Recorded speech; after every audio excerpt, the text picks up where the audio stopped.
इससे पहले जो स्मैकडाउन की स्टार्टिंग है वो होती है हमारे अनडिस्प्यूटेड चैंपियन कोडी रोड्स के साथ। यहाँ पे आके वो यही बात करते हैं कि बैश इन बर्लिन में वो जीत चुके हैं, उन्होंने केविन ओवंस को हरा दिया है। और केविन ओवंस के बारे में जब वो बोलते हुए कहते हैं मैंने अपने दोस्त को हराया, तो वहां पे केविन ओवंस के चैंट भी लग रहे होते हैं। अब कोडी रोड्स का सिंपल कहना था कि देखो इससे पहले कि आके मुझे इंटरप्ट किया जाए, मैं खुद ही इन्विटेशन दे देता हूँ ब्लड लाइन के लिए, यानी कि ये बिल्कुल चीज ऑब्वियस होने वाली थी आज स्मैकडाउन में। इसके बाद पूरी ब्लड लाइन की एंट्री होती है। ब्लड लाइन की एंट्री से मेरा मतलब सोलो सिकोवा के साथ जेकब फाटू भी, क्योंकि कई बार जब डब्ल्यूडब्ल्यू को कोई अभी मार बजाने का सेगमेंट करना होता है तो वो थोड़ा सा जेकब फाटू को बचा के रखते हैं, लेकिन ये सारे के सारे जो बंदे हैं वो आ गए होते हैं। बट यहाँ पे नोट करने वाली बात यह है कि सोलो सिकोवा ही बस रिंग में एंटर करते हैं और जो बाकी तीनों बंदे थे ब्लड लाइन के बचे हुए वो बाहर ही खड़े हुए थे। यहां से डब्ल्यूडब्ल्यू ने बहुत ही मेजर वे में जेकब फाटू के टर्न को भी आज स्मैकडाउन में टीज कर दिया। होता क्या है, कोडी रोड्स के बारे में जेकब फाटू सोलो सिकोवा बोलते हैं भाई तेरा मुंह चलना, तेरी जवान चलना बंद हो गई, तो जरा तेरी अनडिस्प्यूटेड चैंपियनशिप के बारे में बात कर लेते हैं, इसको डिफेंड करने के बारे में बात कर लेते हैं।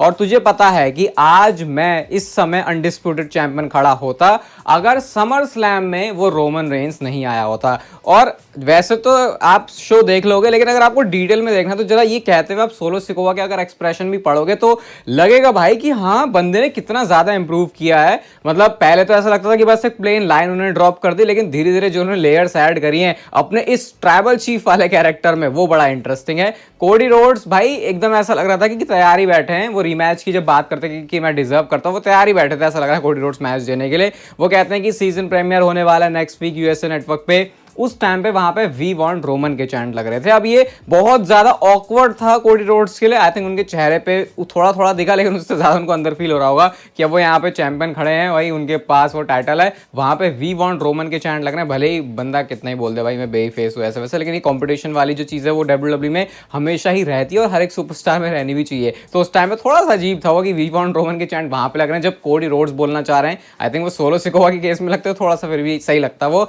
इसके बाद वो बोलते हैं कि हाँ भाई इंडीड तू डिजर्विंग है, तू नंबर 1 कंटेंडर है, लेकिन ये बात मैं तेरे से नहीं बोल रहा हूं। जैसे उन्होंने बोला मुझे लगा कि अच्छा है शायद रोमन रेंस की बात कर रहे होंगे, शायद उन ट्राइबल चीफ की बात कर रहे होंगे, लेकिन ये जो बातें हैं वो सीधा जेकब फाटू के लिए बोल रहे थे। और जैसे जेकब फाटू पे कैमरा जाता है भाई, जेकब फाटू का एक तो वो जो गोल्डन वाले दांत है वो उनको और ज्यादा खतरनाक लुक दे रहे हैं। और यहां से रिएक्शन से ही पता चल गया था कि लोग भी एकदम से इन्वेस्ट हो गए कि यार जेकब फाटू का नाम ले लिया है कोडी रोड्स ने, सोलो सिकोवा को पीछे रखा जा रहा है। वो जेकब फाटू को स्टेप अप करने के लिए बोलते हैं। अब कोडी रोड्स यहाँ पे जो ऑर्डर्स है वो दे रहे हैं ब्लड लाइन के बंदों को, और जेकब फाटू ने वो मान भी लिया। जेकब फाटू आते हैं नीचे से चल के, वो एप्रन पर आके खड़े हो जाते हैं।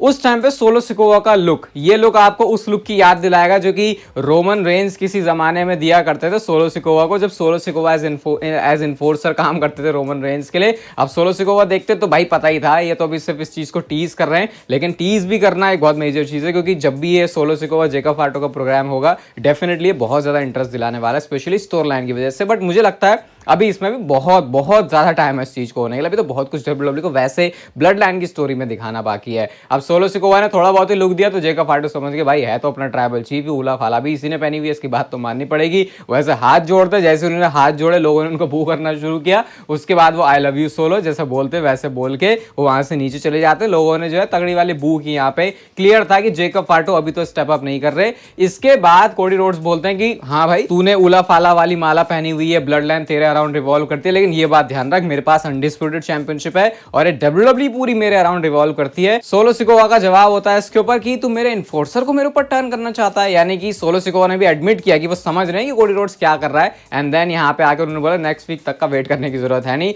सारे जो ब्लड लाइन के अब तीनों बंदे, मतलब चारों जो ब्लड लाइन के बंदे हैं वो रिंग में खड़े हैं। ऐसा लग रहा है कोडी रोड्स की पिटाई होने वाली है। लेकिन आते हैं DIY और स्ट्रीट प्रॉफिट्स। यहां से डब्ल्यूडब्ल्यू ने शो के लिए 8 man tag team match main event के लिए सेट किया। बट उससे बड़ी चीज हमको ये पता चली कि नेक्स्ट वीक यूएसए नेटवर्क पे कोडी रोड्स और सोलो सिकोवा का मैच अनडिस्प्यूटेड चैंपियनशिप के लिए ना सिर्फ ऑफिशियल हुआ है बल्कि एक स्टील केज मैच होने वाला है। और बहुत सारे लोग इसको कंपेयर कर रहे हैं ट्विटर पे, मैं देख रहा था कोफी किंगस्टन और ब्रॉक लेसनर के मैच से, क्योंकि फॉक्स पे जब आई थी स्मैकडाउन तो प्रीमियर में ये शो हुआ था। उस मैच में आपको पता है कैसे सेकंड्स में जो कोफी किंगस्टन है वो हार गए थे। बट ऑब्वियसली मुझे लगता है यहाँ पे कुछ ऐसा होने वाला है और इस मैच की खिचड़ी के बारे में भी अभी आगे बात करेंगे। बट डब्ल्यूडब्ल्यू ने बहुत बढ़िया तरीके से उसको सेटअप किया। बट मेन इवेंट में जिस तरीके का मैच था उससे कह सकते हैं भाई कुछ बहुत इंपॉर्टेंट चीजें नहीं होती, क्योंकि फिर आपको ऐसे जबरदस्ती का मेन इवेंट बनाने की जरूरत नहीं पड़ती। बहुत सारे लोग कहेंगे भाई जबरदस्ती का नहीं है, लेकिन भाई मेरी नजरों में तो जबरदस्ती का ही है। इसके बाद हमको बैक स्टेज से टिफिनी या नाया का भी एक सेगमेंट होता है जहां पे नाया जैक्स कहती है यार सब लोग बोल रहे हैं कि तू मेरे पे कैश इन करने वाली थी, तो टिफिनी इसको भाई मतलब डर डर के बोलती नहीं नहीं मेरा ऐसा कुछ प्लान नहीं था।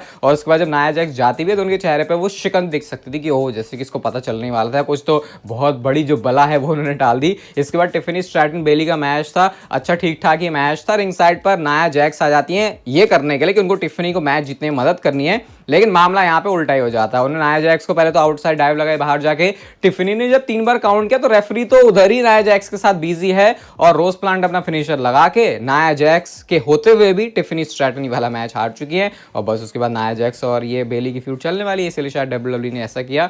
लेगार्डो डेल फैंटास्मा की भी हमको एक सेगमेंट दिखता है और भाई हमेशा ये लोग इतने ज्यादा कूल दिखते हैं, मैं बता नहीं सकता कि ऐसा लगता है भाई कुछ तो बहुत तगड़ी वाली मीटिंग ये कर रहे हैं, पता नहीं कुछ करने वाले हैं, बट वो कभी स्टोरी लाइन में चीजें रिफ्लेक्ट होती हुई दिखी नहीं। प्रेजेंटेशन इनकी बहुत बढ़िया है लेकिन एक्चुअल वर्क कुछ नहीं है, जबकि यूजुअली होता ही है कि एक्चुअल वर्क बहुत कुछ होता है डब्ल्यूडब्ल्यूई, प्रेजेंटेशन अच्छी नहीं होती, तो डब्ल्यूडब्ल्यूई यहाँ पे वर्क कर सकती है मुझे लगता है। इसके बाद आता है मोस्ट अवेटेड सेगमेंट स्मैकडाउन का, जिवानी विंची आज आने वाले थे फाइनली स्मैकडाउन में। इतने टाइम से हमने जो उनके वीडियो पैकेजेस देखे तो उनकी अलग वाली पूरी वाइब देखी थी, ऐसा लग रहा भाई कितना रिच बंदा है ये, इसके पास लड़कियां हैं, इसके पास लंबी लंबी गाड़ियां हैं, सब कुछ है इसके पास। आज जब विंची आए एंट्रेंस करी उन्होंने, अपना थोड़ा सा स्पोर्ट्स स्टाइल ही वो था लेकिन पूरी अमीर वाली वाइब देंगे, वो जैसे वो होता नहीं वो सिगार पीने वाले मतलब बाहर के जो लोग हैं वैसी वाली पूरी उनकी वाइब थी पूरी प्रेजेंटेशन में। आज उनका अपोलो क्रूज के साथ मैच से पहले मैं सोचता था कि विंची को तो अच्छे से एंट्रेंस दी है, अपोलो क्रूज के साथ ऐसी ज्यादती क्यों हुई है। फिर उसके बाद जैसे ही बेल बजी भाई सोचो क्या हुआ होगा, अगर आपने स्मैकडाउन नहीं देखी तो मुझे पता क्या सोच रहे होगा, अच्छा ये हुआ ये भाई सिर्फ कितने 4-5 पता नहीं कि कितना सेकंड था, बहुत कम सेकंड था, बेल बजते ही उन्होंने पीछे से आके पिन कर दिया और विंची अपना ये जो रीपैकेज रीडेब्यू जो भी उसको बोलना है रिटर्न बोलना इसमें आते ही हार चुके हैं। अब मैं एक्सपेक्टेशन लगा के बैठा था क्योंकि विंची की जो रेसलिंग स्किल है वो भी तगड़ी है कि उस पर डब्ल्यूडब्ल्यूई ज्यादा रिलाई करके उनको कुछ कैरेक्टर बनाएगी उसके अराउंड, लेकिन ये तो ऐसा लग रहा है कि भाई सेंटिनो मैरेला जैसा कोई कैरेक्टर आ गया जो सिर्फ हारता है ऐसे मजे के लिए, क्योंकि वो बिल्कुल मतलब अनएक्सपेक्टेड था कि भाई इतना थोड़ा तुम दिखा रहे हो ऐसा कैसे कर दिया। तो पता नहीं, क्रिटिसिज्म तो डेफिनेटली इसको मिलने वाला है क्योंकि विंची को शायद लोग ऐसे तो बुक होते हुए नहीं देखना चाह रहे थे, बट फिर भी चलो यार रेसलिंग तो बहुत सारे लोग अच्छे कर लेते हैं, अगर विंची के कैरेक्टर के साथ कुछ फिर भी बेटर होता है, लेकिन तो मजाक ही बन गया तो मैं इसमें बेटर भी क्या बोलूं समझ नहीं आ रहा मुझे। शायद मुझे 1-2 और स्मैकडाउन के शो देखने पड़ेंगे तब मैं इसके ऊपर कुछ अच्छे से बात कर सकता हूं। इसके बाद आता है triple threat match Kevin Owens versus Austin Theory versus Grayson Waller के बीच में। आप सोचोगे ट्रिपल थ्रेट मैच कैसे हो गया, तो इससे पहले बैक स्टेज सेगमेंट होता है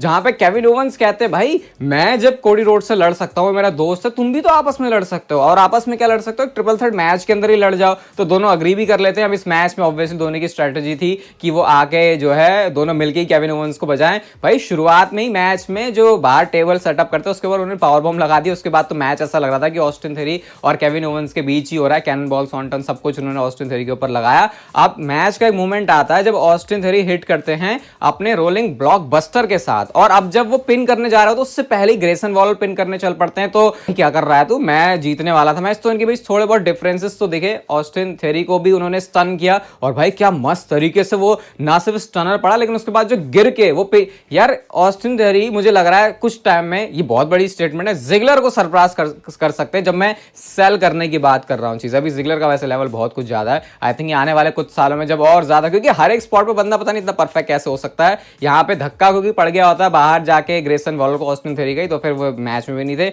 और पिन करके ये वाला मैच केविन ओवंस जीत गए। इसके बाद केविन ओवंस के ऊपर अटैक भी हो जाता है, वो सीक्वेंस बहुत सही लगा मुझे कि 8 डाउन फिनिशर लगा और उसके बाद उसको कैसे उन्होंने फ्लैट लाइनर में बदला, तो ये बढ़िया कुछ था यहाँ पे सिस्टम। अभी जिस तरीके से डब्ल्यूडब्ल्यूई इसको चला रही है ऐसा लग रहा है बस अब कुछ टाइम ही रह गया कि ये दोनों बंदे अलग हो जाएंगे, बट मुझे बिल्ड फिर भी अच्छा लग रहा है कि हमको लगता है अब हो जाएगा, लेकिन डब्ल्यूडब्ल्यूई इसको रोक के रख रही है। लेकिन उस चीज का तभी फायदा है अगर उस मूवमेंट को अच्छे से एग्जीक्यूट किया, ताकि जब टर्न होगा जो भी बेफेस टर्न होने वाला ऑस्टिन थ्योरी का, फिर वहां से उनको ऑलरेडी एक अच्छा जंप स्टार्ट मिल चुका हो। हमारे यूएस चैंपियन एले नाइट भी आते हैं, कहते हैं भाई कि 30 दिन हुए हैं, 2 बार मैंने अपना जो टाइटल है उसको डिफेंड कर लिया सक्सेसफुली, मैं तगड़ा हूं, मेरे से कोई नहीं ले सकता। कार्मेलो हेज यहाँ पे आते हैं, कहते हैं भाई ये सबसे बढ़िया मैचेस है वो तो मैं डिलीवर कर रहा हूँ। एले नाइट कहते हैं भाई मैचेस डिलीवर करने से क्या होता पड़ता है, बात या फिर फर्क पड़ता है मैचेस जीतने से। उसके बाद अंद्रादे भी आ जाते हैं, कहते हैं कि तूने 2 मैचेस हराए हैं मुझे, तो मैंने भी तुझे 2 मैचेस हराए। इनके बीच कुछ इस तरीके से धक्का मुक्की होती है कि एंड में जाके बीएफटी फिनिशर दोनों को ही मारा उन्होंने, अंद्रादे को भी मारा पहले, उसके बाद जब कार्मेलो हैयस चिल्ला रहे होते उनके ऊपर तो उनको भी जाके पड़ जाता। तो क्लियरली यहां से शायद एक ट्रिपल थ्रेट वे की तरफ डब्ल्यूडब्ल्यूई बढ़ने वाली। पहले मतलब इस तरीके से मैचेस सेटअप करेंगे ऑब्वियसली कि किसको मौका मिलेगा फिर कैसे, लेकिन शायद ये तीनों ही घूमने वाले हैं इस चैंपियनशिप के अराउंड। और पता नहीं क्यों एले नाइट को मुझे लगता है अभी भी तगड़े बंदे देने चाहिए थे। मतलब हो सकता है मैं गलत भी हूं यहाँ पे, लेकिन मेरी फीलिंग है कि भाई तगड़े बंदे दिया करो, स्पेशली उस बंदे को जो पहली बार अपने किसी रेन के साथ आया, ताकि फिर लोग बकवास ना करना शुरू कर दे, यार ये कैसा हो गया, ये कैसा हो गया। बकवास भी क्या, वो रियलिटी भी होती है। तो पता नहीं अब कैसे चलने वाला है, बट फिलहाल तो ये तीनों ही ऐसा लग रहा है घूमेंगे ये टाइटल वाली फ्यूड के अंदर। चेल्सी ग्रीन और मिचिन का भी मैच था शो पर। चेल्सी ग्रीन को टेलीविजन पे देखना सच में एक ट्रीट होता है, जो उनके जिस तरीके से वो एक्ट करती है। और भाई आज तो उनको मैच में जीत भी मिल गई है। होता कुछ ऐसा है कि उन्होंने रिंग साइड पर पाइपर नेवन ने भाई क्या वो गिरी है मिचिन के ऊपर रिंग में आके, फिर उन्होंने अपना फिनिशर अनप्रिटी हर भी लगाया और चेल्सी ग्रीन मैच जीत गई। अच्छा लगा देख के, क्योंकि वैसे उनकी जो चीजें हैं उनके साथ ऐसा लगता है बहुत ज्यादा अन्याय हो रहा है, लेकिन जब मैचेस में विक्ट्री मिलती है थोड़ा सा फिर थोड़ी पॉजिटिव वाइब आ जाती है उनके अराउंड, उनको खुद के लिए। शो का मेन इवेंट आता है 8 मैन टैग टीम मैच। शुरू ही ऐसे हुआ कि मुझे लगता है तो टोर्नाडो टैग टीम मैच था, ब्लड लाइन, लेकिन था नहीं है। ब्लड लाइन वर्सेस डीआईवाई और स्ट्रीट प्रॉफिट्स के बीच में। मैं तो देखो जब भी जेकब फाटू किसी मैच में होता है, बस जेकब फाटू की रिंग में एंट्री का वेट कर रहा होता हूँ, आके वो डोमिनेट करते हैं। सोलो सिकोवा ने एक स्पॉट पर जो चांपा है उनको भी टेबल के ऊपर कहीं से फेंका होता है। और इस मैच में थोड़ा कंफ्यूज करने वाला मूवमेंट था जब टोमासो चांपा ने दोनों को ही टैग इन किया, गार्गानो और एंजेलो डॉकिंस को, और वो दोनों ही मार रहे होते। रेफरी भी कंफ्यूज था कि भाई करना क्या है यहाँ पे। सोलो सिकोवा ने स्पिनिंग सोलो भी हिट किया हुआ था, बट ऑब्वियसली किकआउट हो जाता है यहाँ पे। और एक क्या मस्त मूवमेंट था जब टोमासो चांपा ने टामा टोंगा को उठा के बाहर की तरफ सुपरप्लेक्स दिया, और भाई सारे के सारे जो लोग हैं वो ढेर हो जाते हैं। जेकब फाटू ने पिन भी ब्रेक किया, उसके बाद उन्होंने अपने आप को टैग इन भी किया, उसके बाद उन्होंने बहुत बुरी तरीके से बजाया समोअन ड्रॉप मारा, उन्होंने अपना वो तगड़ा वाला इंपेलर मारा भाई, वो तो बहुत ज्यादा ब्रूटल लगता है। और उसके बाद उन्होंने सोलो को टैग इन करवाया, सोलो ने जो 2 समोअन स्पाइक ठोके और स्मैकडाउन को इस तरीके से एंड करते हैं कि ब्लड लाइन ने स्टैंड टॉल किया। अब देखो यहाँ पे आई थिंक मैं कह सकता हूँ 99.99999% कंफर्म ही है कि रोमन रेंस का अगले हफ्ते स्मैकडाउन में रिटर्न हो रहा है। जिस भी तरीके से इसको सेटअप कर रहे हैं, स्टील केज मैच भी अब क्योंकि ऑफिशियल कर दिया है, तो वो उस चीज को बनाने के लिए निकोल्डिस ने बोला था कि भाई नहीं, ताकि कोई बंदा एंटर ना करे। लेकिन ब्लड लाइन के मैचेस में भसड़ होने की जो रीति रिवाज है, जो प्रथा है, वो शुरुआत से ही चली आ रही है जब रोमन रेंस सारी चीजों को हैंडल करते थे, और अब भी ये चीज कंटिन्यू होने वाली है। बाकी ये वीडियो अगर आपको अच्छी लगी तो इसे लाइक कर दो, चैनल को सब्सक्राइब कर दो ऐसी और मस्त वीडियोस के लिए, और तब तक पे लेते रहो जिंदगी के मजे।